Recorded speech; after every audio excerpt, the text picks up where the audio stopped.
When my wife Sarah told me she was taking a week-long trip with her best friend Laura, I didn't think twice about it. They had been close since college, and Laura's husband Mark was someone I had met a few times. We weren't friends, but we were polite with each other. Sarah said it was just a girl's getaway to relax and escape work stress. I trusted her completely, so I didn't question anything. The week dragged on. I missed her, but we video called every night. She looked happy and carefree, often saying how Laura was helping her loosen up. I did notice she rarely mentioned what they were actually doing, but I chose not to press. When she finally came home, she seemed distant, avoiding my eyes and speaking less than usual. I told myself it was just post-vacation exhaustion. A month later, Sarah asked me to sit down. She told me she was pregnant. We had been trying for a baby, so at first, I felt pure joy. But she wasn't smiling, her hands were shaking, and tears filled her eyes. That's when I felt the shift. Something wasn't right. I asked if she was okay. She whispered, "It's not yours." It felt like the ground disappeared beneath me. My ears rang, my chest tightened, and for a moment, I couldn't even speak. When I finally found my voice, I asked whose child it was. Her voice broke as she said, "Mark's, Laura's husband." I sat there frozen. The betrayal felt unreal. She explained that during the trip, Laura had to leave for 2 days because of a family emergency. Mark came to keep Sarah company.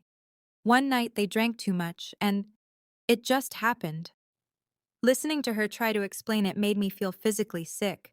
She said she hated herself and called it a one-time mistake. But no explanation could erase what she had done, sleeping with her best friend's husband and becoming pregnant. The thought of Laura finding out haunted me. I asked Sarah if she had told her. She said no. She was terrified of losing her friendship and destroying Mark's marriage. In my mind, I thought, good. They deserve the truth. That night, I couldn't sleep.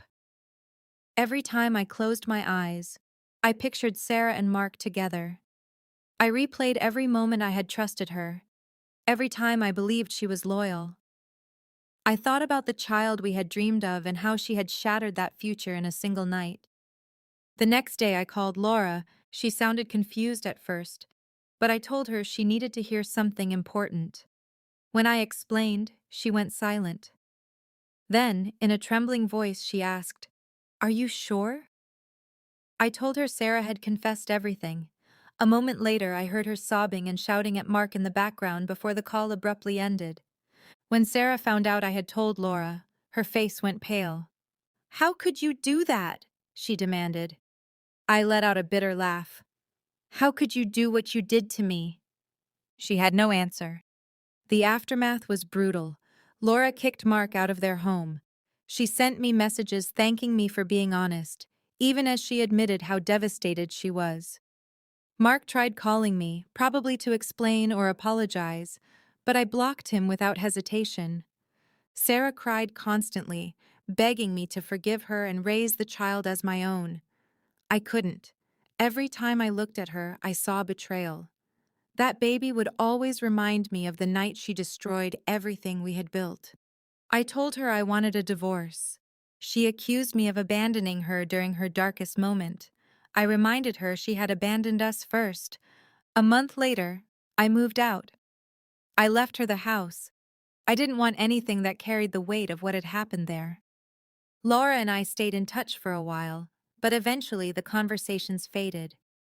We were both trying to rebuild our lives from damage we never asked for. Sometimes I still think about how fragile trust is.